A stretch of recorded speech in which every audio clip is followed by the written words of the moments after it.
जय भीम जय मल्लवासी साथियों। पुनः एक बार एमएनटी न्यूज नेटवर्क देखने वाले सभी दर्शकों का एमएनटी न्यूज नेटवर्क में स्वागत है। आज रविवार है और आज का दिन एक विशेष दिन होता है। आज के दिन हम सुबह 10 बजे आपके बीच लेके आते हैं एमएनटी पर्सपेक्टिव, और इसमें जो हमारे मूल्यवासी बहुजन समाज के जाने वाले कार्य करने वाले सामाजिक जो चिंतक है उनको यहाँ आमंत्रित करते हैं और अलग अलग विषयों के ऊपर उनसे चर्चा करते हैं, गुफ्तगू करते हैं। सबसे पहले मैं एमएनटी न्यूज नेटवर्क का इस वीडियो देखने वाले सभी साथियों से रिक्वेस्ट करता हूँ कि आज का ये जो वीडियो है, आज का जो विषय है वह बहुत ही महत्वपूर्ण है। यह वीडियो आप अपने सबसे पहले आप अपने फेसबुक का जो आपका पेज है उस पेज पर इसको शेयर कीजिए और वहां से इसको देखिए, और आपके जो साथी है, आपके जो फैमिली फ्रेंड्स है, आपके जो रिलेटिव्स है, उनको भी इस वीडियो देखने के लिए वहां से इन्वाइट कीजिए। साथ ही साथ में जो यूट्यूब पर इस कार्यक्रम को देख रहे हैं उन सभी साथियों से रिक्वेस्ट है कि वे इस वीडियो को लाइक, कमेंट और शेयर जरूर करें और सोशल मीडिया पर इस वीडियो को ज्यादा से ज्यादा प्रचारित करें, ताकि यह जो वीडियो है, यह जो महत्वपूर्ण जानकारी है, यह ज्यादा से ज्यादा लोगों तक पहुंच सके। यह कोशिश हमारी होनी चाहिए, क्योंकि आज का जो विषय है वह ऐतिहासिक तौर पर उस पर बहुत ज्यादा चिंतन मनन नहीं किया गया है और ये बहुत ही महत्वपूर्ण विषय है। आज हम प्लासी की लड़ाई और मूल्यवासी बहुजन समाज के जो सैनिक थे उनका क्या योगदान रहा, इस महत्वपूर्ण विषय पर आज हम चर्चा करने जा रहे हैं। तो सभी दर्शकों से मैं गुजारिश करना चाहूंगा कि फेसबुक के माध्यम से, व्हाट्सएप के माध्यम से, यूट्यूब के माध्यम से, ट्विटर के माध्यम से आप इस वीडियो की लिंक जो है वह ज्यादा से ज्यादा लोगों तक शेयर करें, ताकि आज का जो ये विशेष कार्यक्रम है और ये महत्वपूर्ण जानकारी है वह ज्यादा से ज्यादा लोगों तक पहुंच सके। आज का जो एमएनटी पर्सपेक्टिव में आज हम गुफ्तगू करने जा रहे हैं डॉक्टर विजय कुमार त्रिशरण जी से, और विजय कुमार त्रिशरण जी से हम बातचीत करेंगे। और विजय कुमार त्रिशरण जी का काफी कंट्रीब्यूशन है। वे प्रख्यात सामाजिक चिंतक है, लेखक है, झारखंड से है, और उन्होंने बहुत ही महत्वपूर्ण विषयों पर उनका निरंतर तौर पर रिसर्च चलते रहता है। और अभी भी वो उन्होंने प्लासी की लड़ाई के ऊपर काफी चिंतन मनन किया है, रिसर्च किया है, और उस पर अपना एक आर्टिकल भी उन्होंने लिखा है। तो यह बहुत ही महत्वपूर्ण आर्टिकल है, प्लासी की लड़ाई और मूल्यवासी बहुजन सैनिकों की भूमिका। इस विषय पर आज हम उनसे गुफ्तगू करने जा रहे हैं। तो आज के इस विषय पर हम ज्यादा वक्त न गवाते हुए हम आमंत्रित करना चाहेंगे मूल्यवासी डॉक्टर विजय कुमार त्रिशरण जी का। बहुत बहुत स्वागत है सर आपका आज के इस विशेष कार्यक्रम में, एमएनटी पर्सपेक्टिव में। जय भीम जय मल्लवासी सर। जय भीम जय मूल निवासी। बहुत बहुत स्वागत आज है का सर जो आपका। जी बहुत बहुत स्वागत है सर आपका आज के इस कार्यक्रम में। और आज का ये जो विशेष कार्यक्रम है वह विशेष कार्यक्रम आज ये जो सारे सोशल मीडिया पर प्रसारित हो रहा है, उस विशेष कार्यक्रम में आज का ये विशेष विषय जो है जिस पर हम बातचीत करने जा रहे हैं, उस विषय के ऊपर जाने से पहले सबसे पहले हम ये जानना चाहेंगे सर कि ये जो विषय के ऊपर आपने रिसर्च किया हुआ है प्लासी की लड़ाई से को लेकर, तो सबसे पहले हम ये जानना चाहेंगे कि जो अंग्रेज ब्रिटिश सरकार यहाँ पर आई, या British east India company Bharat में आई 17वीं शताब्दी के पूर्वार्ध में, जो यहाँ पर आई व्यवसाय के माध्यम के लिए, व्यवसाय को बढ़ावा देने के लिए, और धीरे धीरे करके वो यहाँ पर अपना जो व्यवसाय है वो बढ़ाने की कोशिश की। तो सबसे पहले हम ये जानना चाहेंगे कि ये जो समय था, पर्टिकुलरली 16वीं सदी और 17वीं सदी का जो समय था, उस समय पे खासतौर से मूल्यवासी बहुजन समाज के जो लोग थे उनकी सामाजिक स्थिति किस तरह से थी, मतलब उनका सामाजिक जो मतलब उनका परिस्थिति थी वो किस परिस्थिति से गुजर रहे थे, उसके बारे में हम सबसे पहले आपसे जानना चाहेंगे sir, doctor Vijay Kumar Trisharan sir. जी सभी धर्म मित्रों को जय भीम, नमो बुद्धाय, जय मूल निवासी। आज हम लोग एक महत्वपूर्ण विषय पर चर्चा करेंगे, और महत्वपूर्ण विषय यह है कि पलासी वार में मूल निवासी बहुजनों की भूमिका। पलासी वार की चर्चा इसलिए जरूरी है कि पलासी वार में मूल निवासी बहुजन समाज के बहुत सारे सैनिक योद्धा अपने वीरता और पराक्रम को दिखा करके पलासी वार को पलासी वार में ईस्ट इंडिया कंपनी के सेना को, ईस्ट इंडिया कंपनी के जो कमांडर लॉर्ड क्लाइव है उसको विजय दिलाई थे। प्लासी वार क्यों महत्वपूर्ण है, इसके लिए हमें इसके पृष्ठभूमि में जाना पड़ेगा।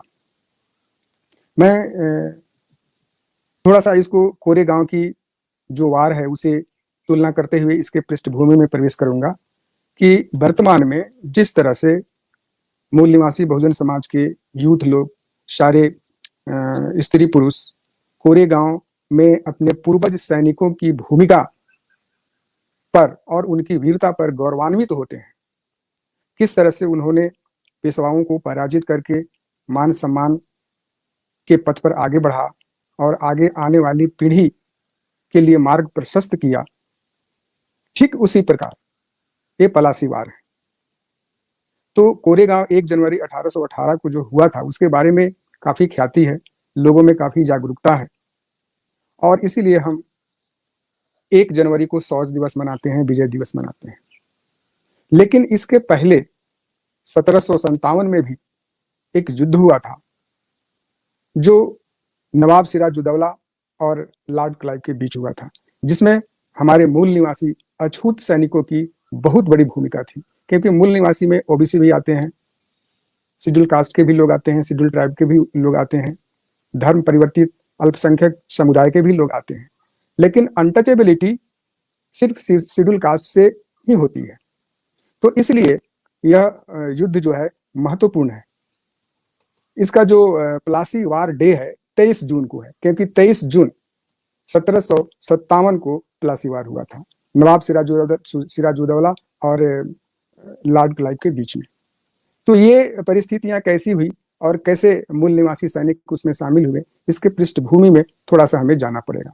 हम सब जानते हैं कि ईस्ट इंडिया कंपनी, ब्रिटिश की ईस्ट इंडिया कंपनी 1608 ईस्वी में हमारे देश में व्यापार करने के लिए आई थी, रानी एलिजाबेथ द्वारा अधिकार पत्र प्राप्त करके।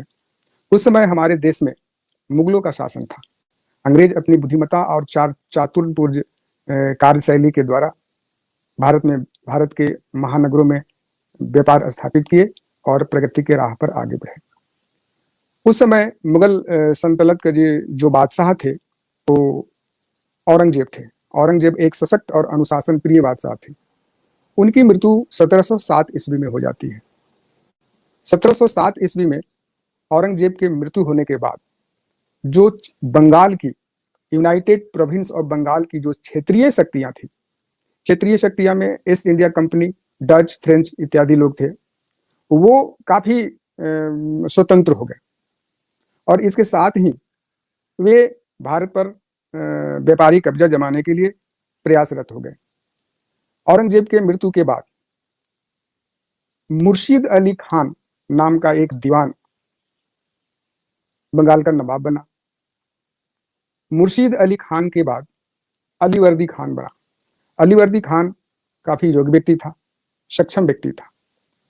उस समय जो मुगल साम्राज्य की केंद्रीय सत्ता थी, वह अपने आप को केंद्रीय सत्ता से अलग करके एक स्वतंत्र सत्ता के रूप में विकसित करना शुरू किया। पश्चिम बंगाल एक बृहत्तर स्टेट था, जिसमें बिहार, झारखंड, उड़ीसा, यहाँ तक कि बांग्लादेश भी था। तो ये एक बृहत्तर राज्य था और व्यापार और कृषि के क्षेत्र से यह बहुत ही महत्वपूर्ण स्टेट था। तो वहाँ लगान, आय के साधन बहुत थे, कृषि और व्यापार के चलते आमदनी काफी होती थी। तो इसीलिए अलीवर्दी खान ने सेंट्रल मुगल सल्तनत से अपने आप को अलग करके एक स्वतंत्र नवाब के रूप में घोषित किया। लेकिन अलीवर्दी खान ज्यादा दिन तक नहीं टिक पाया, उसकी मृत्यु हो गई। उसके मृत्यु होने के बाद उसका उत्तराधिकारी सिराजुद्दौला होता है, नवाब सिराजुद्दौला। चूंकि अलीवर्दी खान के कोई बेटा नहीं था, इसलिए उसके 3 बेटियों में से एक बेटी का जो पुत्र था वही उसका उत्तराधिकारी बना और उसका नाम था सिराजुद्दौला। तो ये इसकी पृष्ठभूमि है। सिराजुद्दौला जो है एक प्रभावशाली शासक था, लेकिन उस समय अंग्रेज अपने आप को और आगे प्रोग्रेस करना चाहते थे और आगे बढ़ाना चाहते थे। उन्होंने मुगल बादशाहों से कई प्रकार के बंगाल में व्यापार करने की रियायतें प्राप्त कर लिया था। टैक्स फ्री ट्रेड का उन्होंने लाइसेंस प्राप्त कर लिया था। इसलिए उनके मन में इच्छा थी कि वो पश्चिम बंगाल में उनकी एक छत्र राज्य हो। इसी कारण उन्होंने कोलकाता में एक फोर्ट विलियम किला बनाया और फोर्ट विलियम किला पर उन्होंने फ्रांसीसियों से लड़ने के लिए, उनको हराने के लिए तोपे लगाना शुरू किया। इससे सिराजुद्दौला नाराज होकर के अंग्रेजों पर चढ़ाई कर देता है और अंग्रेज पराजित हो जाते हैं। अंग्रेज पराजित होने के बाद सिराजुद्दौला 146 सैनिकों को एक छोटी सी कोठरी में, रूम में 3 दिन के लिए बंद कर देता है। इसका परिणाम यह हुआ कि वे सारे के सारे दम घुटने के कारण मर गए।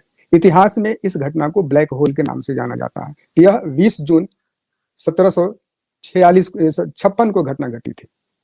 इसे अंग्रेज और भी नाराज हो गए। उस समय मद्रास में लॉर्ड क्लाइव काम देख रहे थे अंग्रेजों का। उनको पश्चिम बंगाल बुलाया गया और लॉर्ड क्लाइव में क्षेत्रीय लोगों के साथ एक प्रबल प्रतापी सेना तैयार किया और सिराजुद्दौला के विरुद्ध जंग का ऐलान कर दिया। हम सभी जानते हैं कि भारत में वर्ण व्यवस्था, छुआछूत, अस्पृश्यता का बोलबाला काफी था और 1747 के आसपास में तो कितनी होगी यह कल्पना से बाहर है। तो सिराजुद्दौला अपने सेना में सिराजुद्दौला के विरुद्ध युद्ध का ऐलान करने के लिए लॉर्ड क्लाइव ने सेना में क्षेत्रीय लोगों को भर्ती करना शुरू किया और युद्ध का ऐलान हो गया। सिराजुद्दौला के सेना में काफी लोग थे। सिराजुद्दौला के सेना में 1500 घुड़सवार थे, 35,000 पैदल सेना थे। इसके अलावे 40 तोपें उसके पास थी। उसके विरुद्ध जो लॉर्ड क्लाइव ने सेना तैयार किया था उसमें मात्र 2200 सैनिक थे।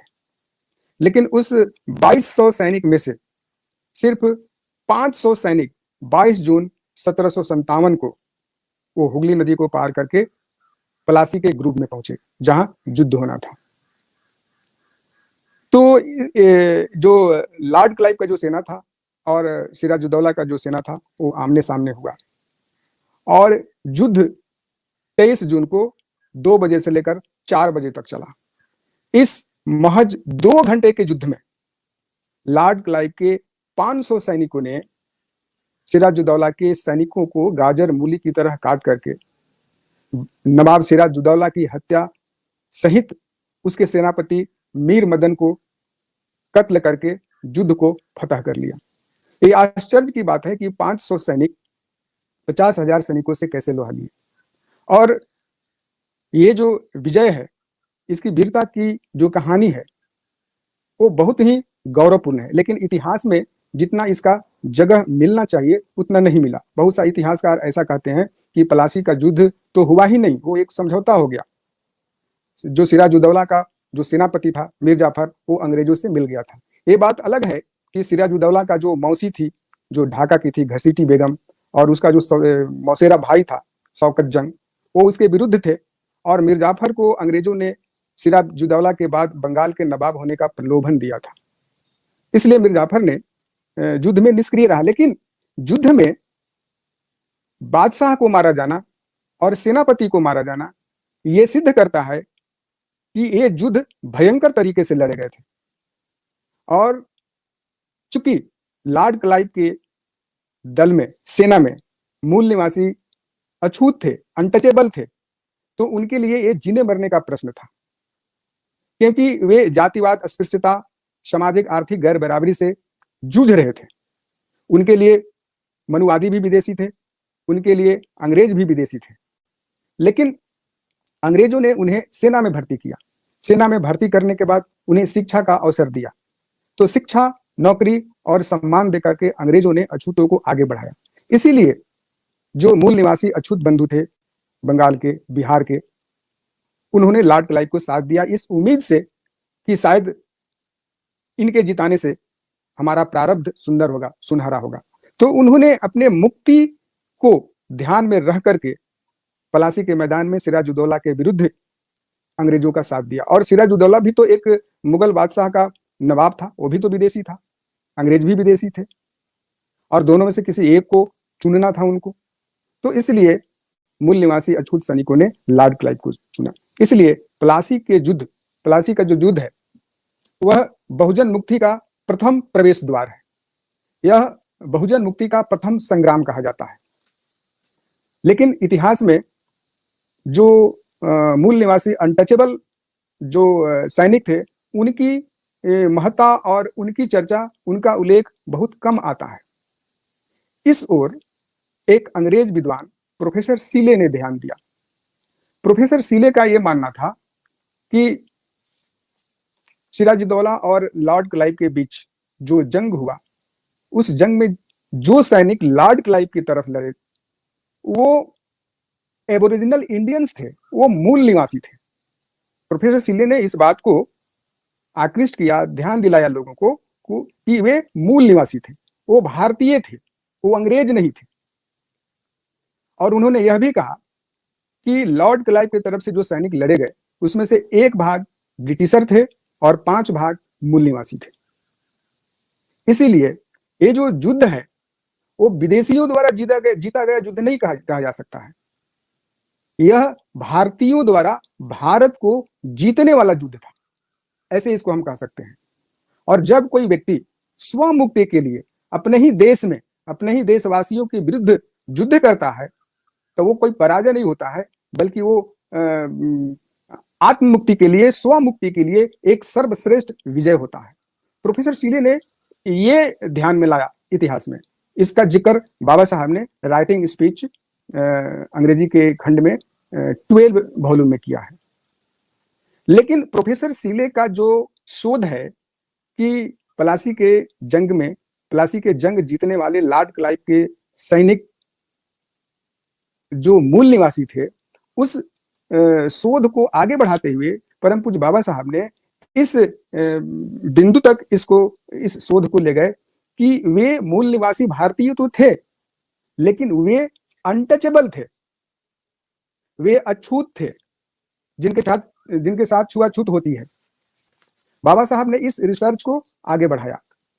बाबा साहब ने कहा है कि प्लासी के मैदान में लॉर्ड क्लाइव की तरफ से लड़ने वाले जो सैनिक थे वे एबोरिजिनल इंडियन थे, अनटचेबल थे और वे दुसाध जाति के थे, क्योंकि बिहार और बंगाल में दुसाध जाति बहुत होते हैं और दुसाधों को इतना हीन दृष्टि से देखा जाता है कि इधर एक कहावत प्रचलित है कि दुसाध इतना नीच जाति होता है कि इसके छुआने से 21 तह हड्डियां छुआ जाती है, जहां यह बैठता है वहां की धरती अछूत हो जाती है।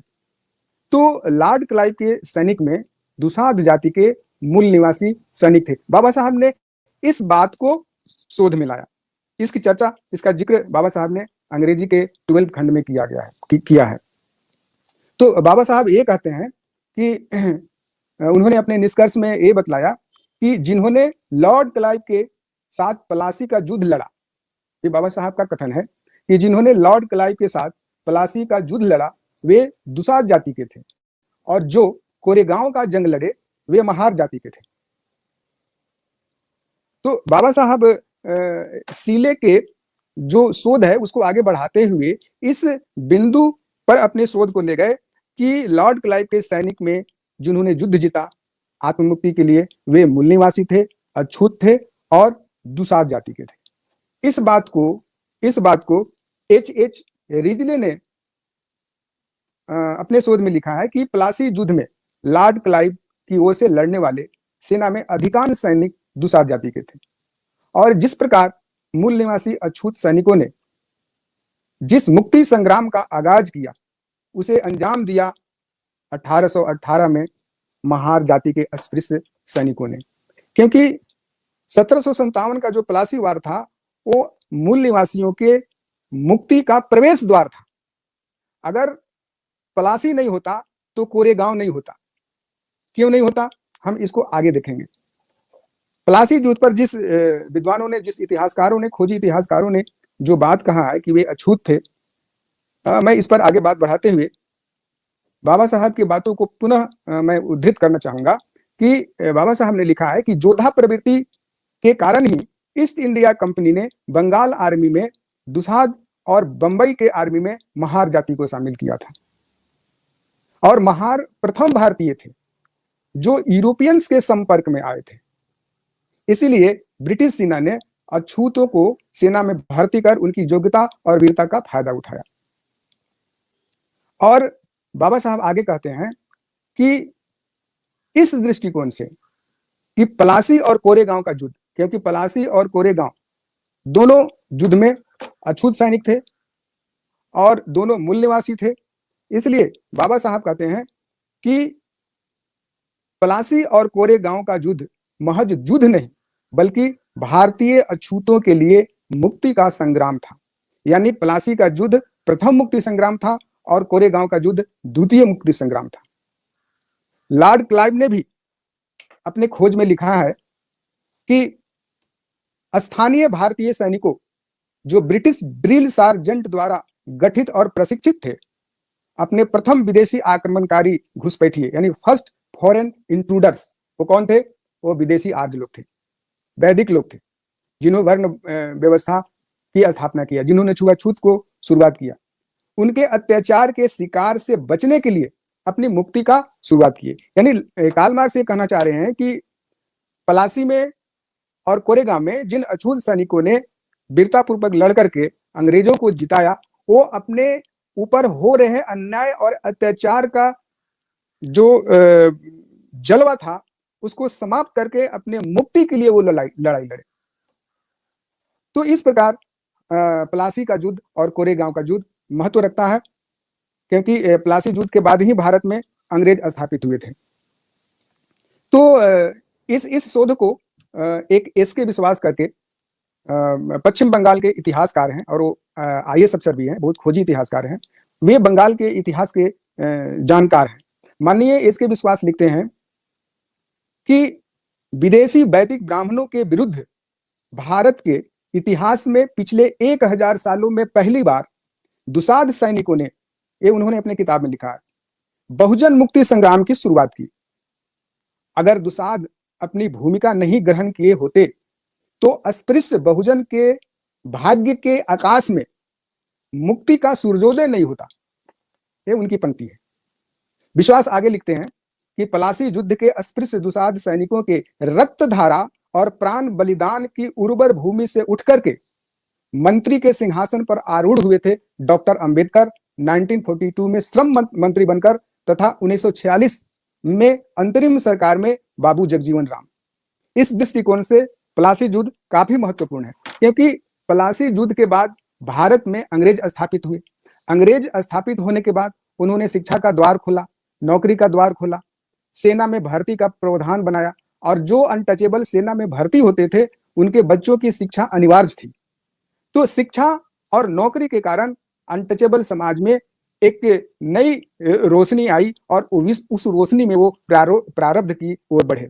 अगर अंग्रेज भारत में स्थापित नहीं होते तो न पैदा होते ज्योतिबा फूले और न पैदा होते बाबा साहब डॉक्टर अंबेडकर। आप सब जानते होंगे कि जिस समय बाबा साहब का जन्म हुआ था 1891 में, उस समय ब्राह्मणवादियों के प्रभाव में आने के बाद अंग्रेजों ने अछूतों को सेना में प्रवेश करना बंद करा दिया था।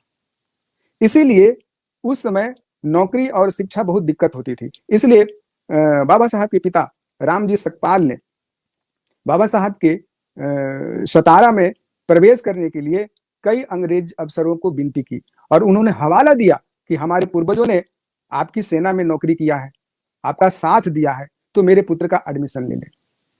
और इसी आधार पर बाबा साहब भी अंग्रेजों को मेमो देकर हमारे मुक्ति के लिए, हमारे अधिकारों को मांग करते थे कि हमारे पूर्वजों ने आपके पक्ष में युद्ध लड़ करके आपको भारत में स्थापित किया, तो इसलिए मुझे ये अधिकार चाहिए, हमारे लोगों को ये अधिकार चाहिए। तो हमारा ये कहना है कि अगर भारत में अंग्रेज स्थापित नहीं होते तो बहुजनों में, मूल निवासियों में, खासकर जो अनटचेबल क्लास के लोग हैं, उनमें शिक्षा का प्रभाव नहीं होता, शिक्षा का प्रसार नहीं होता, और शिक्षा का प्रभार नहीं होता तो मालोजी सकपाल, रामजी सकपाल सेना में प्रवेश नहीं कर पाते, और जब वे सेना में प्रवेश नहीं कर पाते तो भीमराव अंबेडकर को स्कूल में पढ़ने का अधिकार नहीं मिलता। इसके पहले ज्योतिबा फूले को भी न पढ़ने का अधिकार मिलता और न पढ़ाने के लिए स्कूल खोलने का अधिकार मिलता। इसलिए पलासी का युद्ध एक भारतीय बहुजन के इतिहास में एक टर्निंग पॉइंट है। वो एक विकास का मार्ग खोलने वाला है, और बाकी के काम कोरेगांव के सैनिकों ने तो किया ही किया। तो अगर हम तुलना करें कोरेगांव की सैनिक और पलासी की सैनिक, तो बाबा साहब ने भी इस बात का जिक्र किया है कि पलासी का जो युद्ध है मात्र 2 घंटा का युद्ध था। अब कोई व्यक्ति, जैसे एक देहात में कहावत है कि आगे कुआं पीछे शेर, तो अब उस परिस्थिति में व्यक्ति क्या किया जाए? तो जो व्यक्ति साहसी होगा, जो व्यक्ति भीरू नहीं होगा, वो शेर से लड़ना पसंद करेगा, और वह उस समय अपनी मौत को याद नहीं करेगा, वह सिर्फ इस बात को ही याद करेगा कि हमको शेर के विरुद्ध फाइट करना है और इसको पराजित करना है। यही हाल पलासी के सैनिकों का था। इसीलिए 500 सैनिकों की टुकड़ी ने सिराजुद्दौला के विशाल सैनिकों को रौंद करके राजा समेत सेनापति को मारकर युद्ध को फतह कर लिया। तो ये फतह लॉर्ड क्लाइव की नहीं थी, ये फतह ब्रिटिशरों की नहीं थी, ये फतह मूल निवासी समाज की थी, जो कि मुक्ति और उन्नति का प्रारब्ध लिखा। तो पलासी युद्ध में 500 सैनिक 2 घंटा लड़े, जबकि कोरेगांव में 500 सैनिक 18,000 सैनिकों के विरुद्ध लड़े, और ये जो युद्ध था वो 24 घंटा चला। और कोरेगांव का युद्ध तब हुआ जबकि भारत में अंग्रेज स्थापित हो गए थे और अछूतों को शिक्षा और नौकरी का द्वार खुल चुका था। तो इस मामले में बाबा साहब जैसा कि ने कहा है कि कोरेगांव का जो युद्ध था वो बहुजनों के, मूल निवासियों के मुक्ति का दूसरा संग्राम था, और पलासी का जो युद्ध था वो मुक्ति का पहला संग्राम था। तो इस प्रकार हम देखते हैं कि पलासी का जो युद्ध है वो भारतीय इतिहास में मूल निवासी समाज के लिए, बहुजन समाज के लिए काफी महत्व रखता है। अब यहाँ पर एक सवाल उठता है, और बाबा साहब ने इस सवाल को राइटिंग स्पीच अंग्रेजी के वॉल्यूम 12 में, आप पेज नंबर 83 से 90 के बीच में अगर देखेंगे तो इसका संक्षिप्त हिस्ट्री मिल जाएगा। वॉल्यूम 17 में कोरेगांव के बारे में बाबा साहब ने लिखा है। तो बाबा साहब एक सवाल उठाते हैं, ये सवाल उन लोगों की तरफ से उठाया गया है जो अछूतों के, मूल निवासी अछूतों के भूमिका पर संदेह कर सकते थे, क्योंकि ये ब्रिटिशर्स की तरफ से लड़े थे, चाहे वो कोरेगांव की जंग हो, चाहे पलासी का जंग हो। तो आज के लोग, तथाकथित देशभक्त लोग, तथाकथित राष्ट्रभक्त लोग ये सवाल उठा सकते हैं कि तब तो मूल निवासी अछूत लोग देशद्रोही हैं, क्योंकि ये अंग्रेजों का साथ दिए, अंग्रेजों की तरफ से लड़े। तो इस संबंध में बाबा साहब का ये कहना है कि कुछ लोग अछूतों के अंग्रेजों को जितवाने में सहयोग करने के कृत्य को देशद्रोहिता की संज्ञा दे सकते हैं, परंतु इस मामले में अछूतों की भूमिका बिल्कुल निष्पक्ष था। अब बहुत ही इंपॉर्टेंट लाइन बाबा साहब ने कहा है कि क्यों अछूतों की भूमिका निष्पक्ष क्यों था, इन पर देशद्रोहिता का आरोप क्यों नहीं लग सकता है। तो बाबा साहब कहते हैं क्योंकि यह स्वयं की मुक्ति के लिए, ये लाइन बहुत ही महत्वपूर्ण है और हम लोगों को जानना चाहिए, क्योंकि वह स्वयं की मुक्ति के लिए स्वयं भारत पुत्रों द्वारा भारत की जीत थी। क्योंकि पश्चिम बंगाल के अछूत सैनिक और मुंबई के अछूत सैनिक दोनों ने जो अंग्रेजों का साथ देकर के विजय प्राप्त किया, वो एक्चुअली स्वमुक्ति के हित के लिए लड़ा गया युद्ध था। तो ये स्वयं द्वारा स्वयं पर विजय प्राप्त थी। और बाबा साहब ने लिखा है उसमें कि इंडिया वाज कन्क्वेयर्ड बिटवीन 1757 टू 1818, यानी भारत 1757 से लेकर के 1818 के बीच में जीता गया। यानी पलासी का युद्ध और कोरेगांव का युद्ध ये अंग्रेजों का युद्ध नहीं था, बल्कि ये हमारी युद्ध था, और हमने हमारी मुक्ति के लिए उन लोगों से युद्ध किया, उन लोगों से लड़ाई किया जो हजारों वर्ष शास्त्रीय निर्जोगताओं के बल पर हमें मानव होते हुए भी मानव पशु बना दिए थे।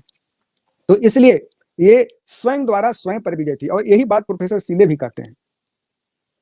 तो पलासी के जंग में उतरने वाले जो सैनिक थे वो कोरेगांव के सैनिकों के लिए प्रेरणा स्रोत थे। इसीलिए कहा गया है कि जो पलासी का युद्ध है वो बहुजन मूल निवासी मुक्ति का प्रथम स्वतंत्रता संग्राम है, और कोरेगांव का जो युद्ध है वो द्वितीय स्वतंत्रता संग्राम है बहुजन मुक्ति का। तो आज के कार्यक्रम का जो मुख्य उद्देश्य ये है कि जिस तरह से कोरेगांव में जाकर के हम अपने सैनिकों के, मूल निवासी पूर्वजों के वीरता पर गर्व करते हैं, उसे प्रेरणा ग्रहण करते हैं, उसे स्फूर्ति ग्रहण करते हैं, उसी प्रकार पलासी युद्ध के जो मूल निवासी अछूत सैनिक हैं, वहां भी जाकर के हम उनके प्रति आदर व्यक्त करें, सम्मान व्यक्त करें। जिस तरह से कोरेगांव में विजय स्तंभ बनाया गया है, उस तरह से पलासी युद्ध के बाद पश्चिम बंगाल के नदिया जिले में वहां भी एक विजय स्तंभ है। अगर आप गूगल सर्च करेंगे तो आपको मिल जाएगा। लेकिन चूंकि पलासी युद्ध के बारे में बहुत कम लोगों की जानकारी है, और पलासी युद्ध में कौन लड़ा इसके बारे में भी बहुत कम लोगों की जानकारी है, इसलिए हमारे बहुजन समाज के लोग पलासी युद्ध में अपने मूल निवासी पूर्वजों की भूमिका के प्रति अनजान है, अवेयर है, लेकिन ये जागरूकता लाने की चीज है। तो पश्चिम बंगाल के नादिया जिले में हमें वहां जाना चाहिए, क्योंकि वहां हमारे वीर मूल निवासी सैनिकों की स्मृति में एक विजय स्तंभ बना हुआ है, और प्रतिदिन वहां 23 जून को जाना चाहिए और उसे शौर्य दिवस के रूप में और विजय दिवस के रूप में मनाना चाहिए। तो अगर हम, क्योंकि बाबा साहब जैसा कहा है कि जिस समाज का इतिहास नहीं होता है उस समाज का कोई सत्ता नहीं होती है। तो इतिहास प्रेरणा देता है, इतिहास लोगों में ऊर्जा देता है। तो कोरेगांव की तरह जो पलासी युद्ध का जो इतिहास है वो भी हमें प्रेरणा देने वाला है। जैसा कि आज हम पर आरोप लगाया जाता है कि जो अनटचेबल होते हैं, वो कमजोर होते हैं, उनमें कोई मेरिट नहीं होती है, वो किसी काम के नहीं होते हैं, वो खैरात में नौकरी लेते हैं, ये सारे चीज जो है वो असत्य होते हैं यदि हम कोरेगांव और पलासी युद्ध के जो वीर गाथा को याद करते हैं। इस पर हमें काम करनी चाहिए और इस पर हमें आगे बढ़ना चाहिए। आगामी 23 जून को हम सारे लोग, जितना मूल निवासी समाज के लोग हैं, सबों को 23 जून को उसी तरह उत्सव मनाना चाहिए, उसी तरह अपने अपने क्षेत्रों में कार्यक्रम करना चाहिए, शौर्य दिवस मनाना चाहिए और अपने पूर्वजों की जीत की खुशी मनानी चाहिए। और सबसे बड़ी चीज है कि हमारे पूर्वजों ने जिस तरह से उन शासकों को स्थापित किया जो हमारे लिए सुख सुविधा शिक्षा और स्वाभिमान का मार्ग प्रशस्त किए, उन पूर्वजों के प्रति सम्मान व्यक्त करना चाहिए, अगर उनके प्रति कृतार्थ होना चाहिए, ताकि हम आगे इतिहास रच सके और अपने आने वाली नई पीढ़ी के लिए एक नया मुकाम बना सके। तो निश्चित ही बाबा साहब ने जो ये शोध किया है कोरेगांव के संबंध में, मूल निवासी के संबंध में, देखिए ज्योतिबा फुले शिवाजी के समाधि पर जाकर के प्रेरणा ग्रहण करते थे। आखिर प्रकाश का कोई स्रोत होना चाहिए, चाहे वो सूर्य का प्रकाश मिले या कैंडल का प्रकाश मिले या इलेक्ट्रिक का प्रकाश मिले। तो जब प्रकाश मिलता है तो आदमी उसमें सब कुछ देखने लगता है, अंधकार दूर होता है। इसी प्रकार जब हम अपने पूर्वजों की वीरता के बारे में जानते हैं, आखिर ज्योतिबा फुले शिवाजी के समाधि पर क्यों जाते थे? इसलिए जाते थे कि शिवाजी के वीरता से उनको, वीरता की कहानी से उनको प्रेरणा मिलती थी। उसी प्रकार बाबा साहब कोरेगांव के विजय स्तंभ पर जाते थे और वहां जाने से वो अपने पूर्वजों से प्रेरित होते थे, ऊर्जा मिलती थी। तो आज जब पलासी के संबंध में, पलासी वार के संबंध में यह इतिहास उजागर हुआ है कि पलासी वार को जय करने वाले और कोई नहीं बल्कि हमारे पूर्वज थे और उन्होंने अंग्रेजों को न जिताकर बल्कि स्वयं को जीता है, तो ये हमारे लिए गौरव की बात होगी और हम अपने आने वाली संतति के लिए भी वर्तमान समय में ऐसा कुछ कर गुजरेंगे ताकि उनके लिए भी मार्ग आसान होगा। तो अंत में इन बातों के कहते हुए कि जिस तरह से बाबा साहब ने हमें इतिहास दिया है, हमें ये बतलाया है कि हमारे सैनिक कितना वीर थे, कितना वो ज्ञानवान थे, हमें उनके प्रति कृतज्ञ होना चाहिए, सम्मान व्यक्त करना चाहिए। और 1 जनवरी और 23 जून ये 2 तारीखें भारत के इतिहास में बहुजन समाज मूल निवासी के लिए एक मील का पत्थर है और ये सदैव प्रेरणा देने वाला है। जब तक इतिहास रहेगी, जब तक धरती रहेगी, तब तक ये 2 तारीखें जीवित रहेगी और इसको जीवित करना हमारा काम है।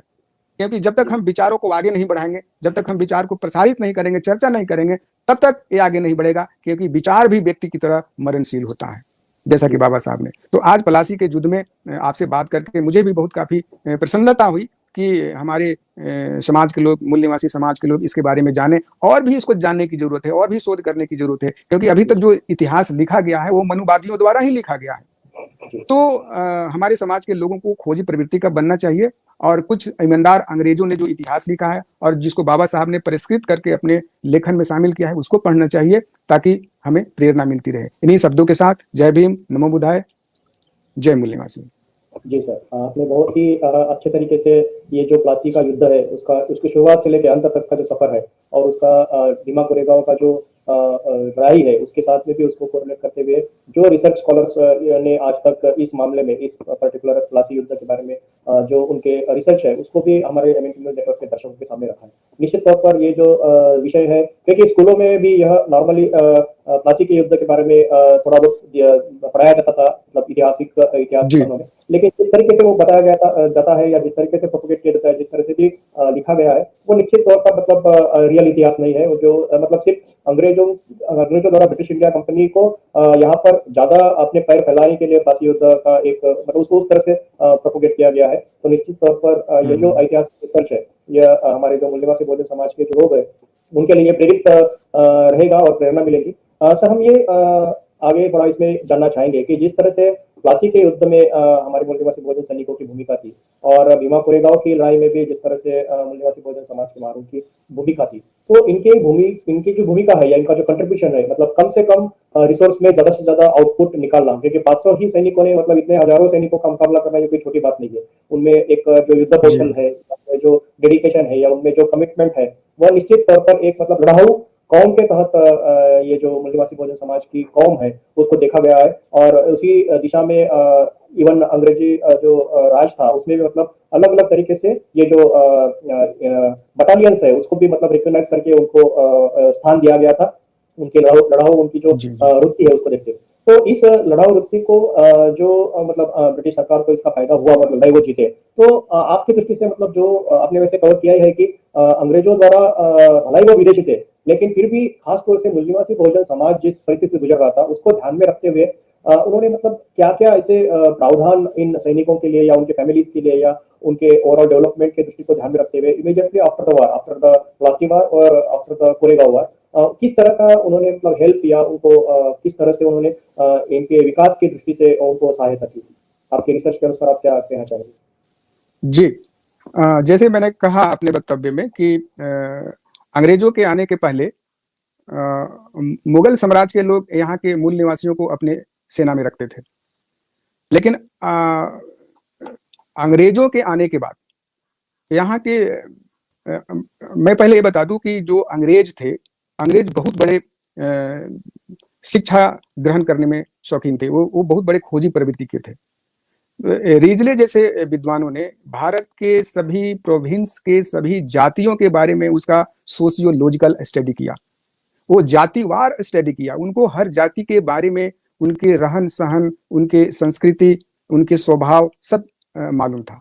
तो इसीलिए अंग्रेजों ने यहाँ के जो जो अनटचेबल्स लोग थे, जैसे कि महार, चमार, दुसाद, ऐसे जो जातियां हैं, उन जातियों को सेना में एंट्री दिया, सेना में प्रवेश कराया।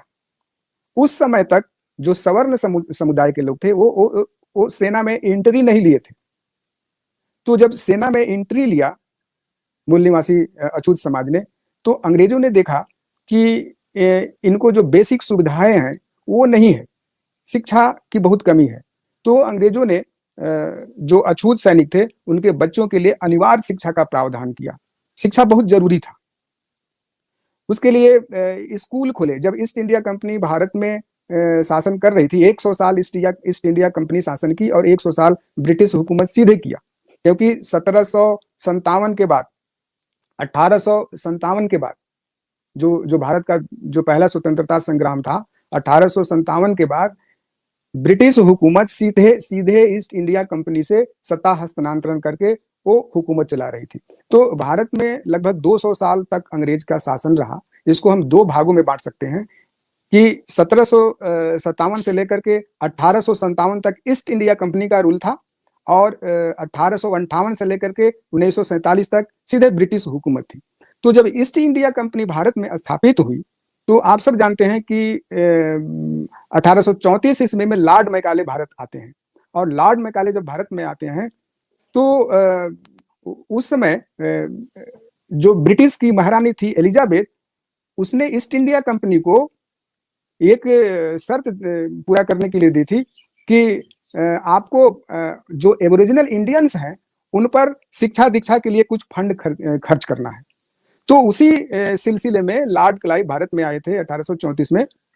और उसके पहले जो संस्कृत और अरबी फारसी यही सब चलता था, यानी भारत में जो शासन था वो हिंदुओं के लिए मनुस्मृति था संविधान, और मुसलमानों के लिए वो कुरान था, उसी आधार पर चलता था शासन। लेकिन 1834 में जब लॉर्ड क्लाइव भारत में आए तो सबसे पहले दो काम किया उन्होंने। पहला काम ये किया कि उन्होंने नई एजुकेशन सिस्टम को लॉन्च किया।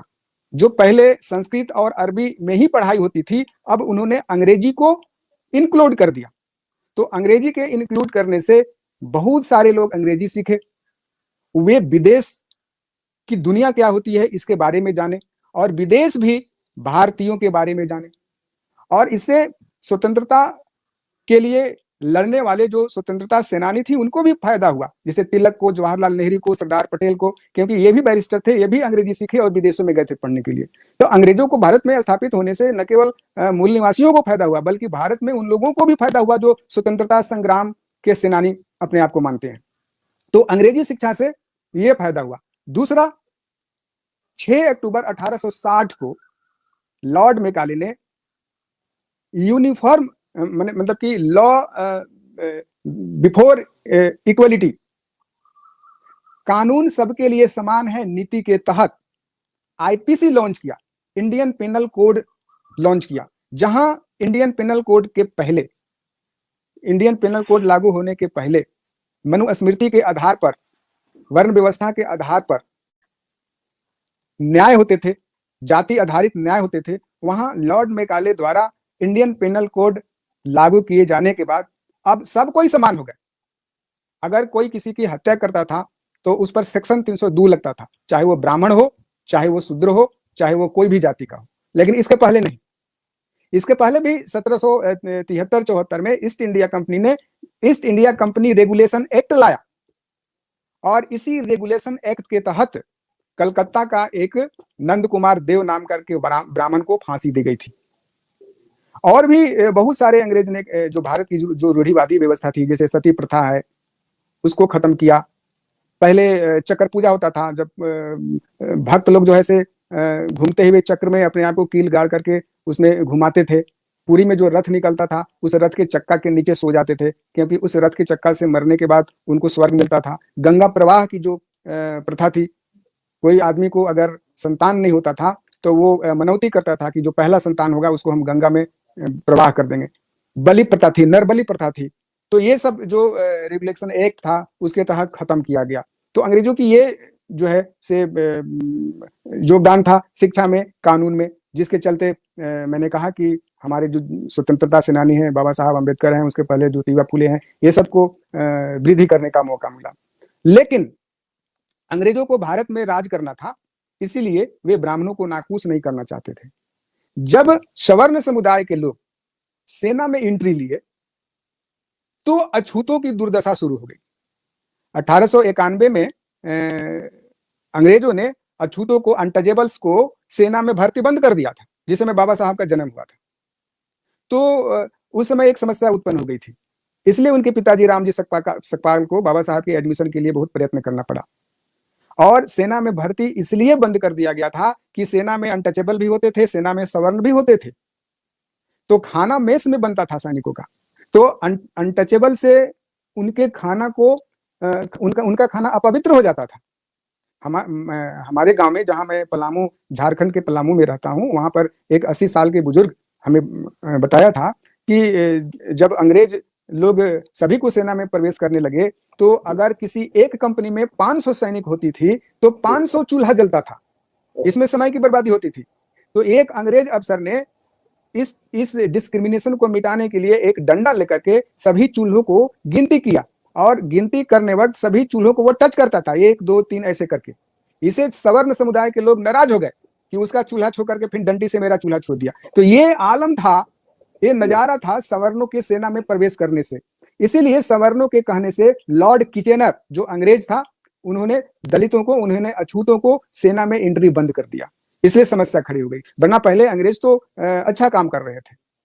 तो इसी तरह से बाबा साहब का जब समय आया तो अंग्रेजों को हमेशा ये बोलते थे कि किस तरह से हमारे पूर्वजों ने आपको भारत में स्थापित करने का काम किया है, इसलिए हमें एक प्रकार का आपसे वो अवसर मिलनी चाहिए जो अवसर हमारे पूर्वजों ने आपको यहाँ स्थापित होने में दिया। और अंग्रेज बाबा साहब की बात सुनते थे। वो जो कॉमनवेल्थ अवार्ड था तो मैकडोनाल्ड ने दिया था। तो बहुत सारी ऐसी घटनाएं हैं जो बाबा साहब ने अंग्रेजों से लड़ करके लिया था, जो भारतीयों ने उन्हें नहीं दिया। तो इस प्रकार का ये क्रम है। जी सर, बिल्कुल, बहुत ही बढ़िया रहा सर आज का जो पूरा जानकारी है, खासतौर से प्लासी युद्ध और कोरेगांव युद्ध की जो ओवरऑल ऐतिहासिक लेवल पे कंट्रीब्यूशन है, जो कि मतलब इतिहास में उसको दबाया गया है, या जितना जानकारी होना चाहिए, जितना रिसर्च उसके ऊपर होना चाहिए।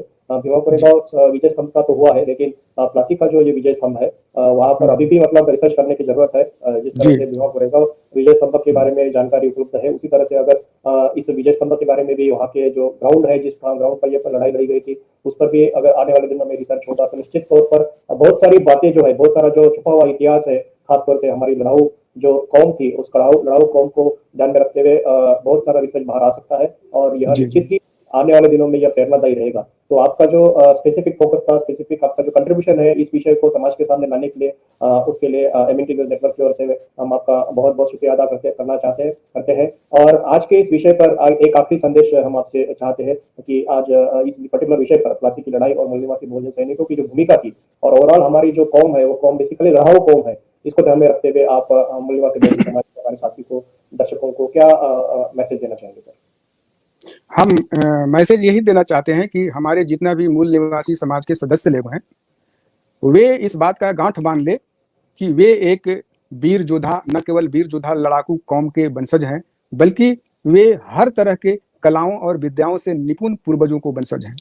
इसीलिए उनके मन में किसी भी प्रकार की ये हीन भावना नहीं आनी चाहिए, और ये नहीं सोचना चाहिए कि जैसा कि सवर्ण समुदाय के लोग भ्रम फैलाते हैं कि रिजर्वेशन से आया हुआ व्यक्ति कमजोर होता है। मैंने भी तो रिजर्वेशन से मेडिकल में पढ़ाई किया है, लेकिन मैंने 2.5 दर्जन से अधिक किताबें लिख दी। क्या वो किताब भी मैंने रिजर्वेशन से लिखा है? तो ये रिजर्वेशन एक प्रकार का अवसर है। ये अवसर मिलने के बाद जो आपका पढ़ाई का लेवल होता है, जैसे कोई मेडिकल इंजीनियरिंग है तो उसके एंट्रेंस में रिजर्वेशन है, लेकिन जो 5 साल 6 साल 10 साल पढ़ाई करते हैं वो तो उसी लेवल में करते हैं जिस लेवल से जनरल कैटेगरी के लोग आते हैं। तो उनको हीन भावना का शिकार नहीं होना चाहिए, और बड़ी मुस्तैदी से उनको आगे बढ़ना चाहिए। उनको उनके अंदर में स्वाभिमान की भावना होनी चाहिए, और हर समय बेहतर से बेहतर करने की चेष्टा करनी चाहिए अपने पूर्वजों की भांति। यही मेरा कहना है। जी सर, बहुत बहुत धन्यवाद सर। आज आपने समय निकालकर आज इस एमएनटी न्यूज नेटवर्क के स्टूडियो में आप आए, और आपने आज का जो विषय है मूल निवासी बहुजन समाज का जो ऐतिहासिक उसका दर्जा जो है, ऐतिहासिक उसका जो कंट्रीब्यूशन है खासतौर से लड़ाऊ कौम के साथ, वह आपने हमारे दर्शकों को रखा। आपके समय के लिए और आपके इस पर्टिकुलर कंट्रीब्यूशन के लिए, और आने वाले इस दिनों में आपका और रिसर्च आगे सामने आएगा, इसी आशा और अपेक्षा करते हुए आपका पुनः एक बार बहुत बहुत धन्यवाद। और आशा व्यक्त करते हैं कि आगे भी आप निरंतर तौर पर एमएनटी न्यूज नेटवर्क के कार्यक्रमों में हमारे एमएनटी के जो व्यूअर्स है उनको मार्गदर्शित करते रहेंगे। बहुत बहुत धन्यवाद जी सर। जय भीम, जय जी जी, जय भीम, जय भीम। जी सर, आपकी अनुमति लेते हुए सर, मैं जो कल का कार्यक्रम है या आज रात का जो कार्यक्रम है, उस आज रात के कार्यक्रम के बारे में यहाँ घोषणा करना चाहता हूँ। आज रात, जैसे कि आप जानते हैं, कल रविवार है, और रविवार का दिन एक स्पेसिफिक मतलब अलग तरह का दिन है, और आज जो अंग्रेजी हमारा वीकली सेशन होता है, उस वीकली सेशन को हमने जो शुरू किया है पिछले सप्ताह से, तो वह कार्यक्रम है। और आज रात 8:30 बजे जो विषय हम चर्चा के लिए रखा है, आज रात 8:30 बजे हम चर्चा करने जा रहे हैं, role of judiciary in interpreting the constitutional articles and its impact on मूल निवासी बहुजन। अब जो न्यायपालिका है, वो न्यायपालिका किस तरह से संवैधानिक आर्टिकल्स को, संविधान के जो अनुच्छेद है उनको वो इंटरप्रेट कर रही है, और वो इंटरप्रिटेशन का जो मूल निवासी बहुजन समाज पर उसका असर है वो क्या हो रहा है, इसके ऊपर चर्चा होगी। Role of judiciary in interpreting the constitutional articles and its impact on मूल निवासी बहुजन। इसमें जो अलग अलग वक्तागण है, स्पीकर्स है, वे है मूल निवासी शिवा चंद्र नायक, ये सीनियर एडवोकेट है हाईकोर्ट ऑफ कर्नाटका में, और मूल निवासी पी के संथमा मैडम हमारे साथ में जुड़ने वाली है, वो भी एडवोकेट है हाईकोर्ट ऑफ केरला में। और हमारे साथ में इस विशेष विषय पर चर्चा के लिए जुड़ने वाले हैं मूल निवासी डॉक्टर अय्याज अहमद, जो एसोसिएट प्रोफेसर है United school of law Gujarat में। तो देखना ना भूलिए एमएनटी न्यूज नेटवर्क का ये जो विशेष कार्यक्रम है, जो हर सप्ताह संडे के दिन, रविवार के दिन रात 8:30 बजे होता है। इस विषय पर अंग्रेजी में खासतौर से ये पैनल डिस्कशन आयोजित किया गया है, और अपने जो साउथ इंडिया के साथी है मूल निवासी बहुजन समाज के साथ जो कार्य कर रहे हैं, या मूल निवासी बहुजन आंदोलन में जो सक्रिय है, उनको निश्चित तौर पर इस कार्यक्रम से जुड़िए, क्योंकि वहाँ का जो भाषा का जो दायरा है उसको हम तोड़ना चाहते हैं, और वो राष्ट्रीय लेवल पर सभी मूल निवासी बहुजन को, भारत के अलग अलग राज्यों में बसे सारे बैरियर्स को हटा के हम एक राष्ट्रीय स्तर पर फुली अम्बेडकरी आंदोलन के साथ में जोड़ना चाहते हैं। तो निश्चित तौर पर आप इस कार्यक्रम के साथ जुड़िए, और यह जो विषय है इस पर आप जो अवेकनिंग होगा, उस अवेकनिंग के ऊपर अपने सभी जो फैमिलीज है, फैमिली मेंबर्स है, आपके जो रिलेटिव्स है, और आपके जो मूल निवासी बहुजन समाज के जो साथी है, उन सभी को इस विषय के साथ में जुड़िए। और यह वीडियो आज रात 8:30 बजे अवश्य देखिए। इसी आशा और अपेक्षा के साथ आपका बहुत बहुत धन्यवाद। जय भीम, जय मूल निवासी।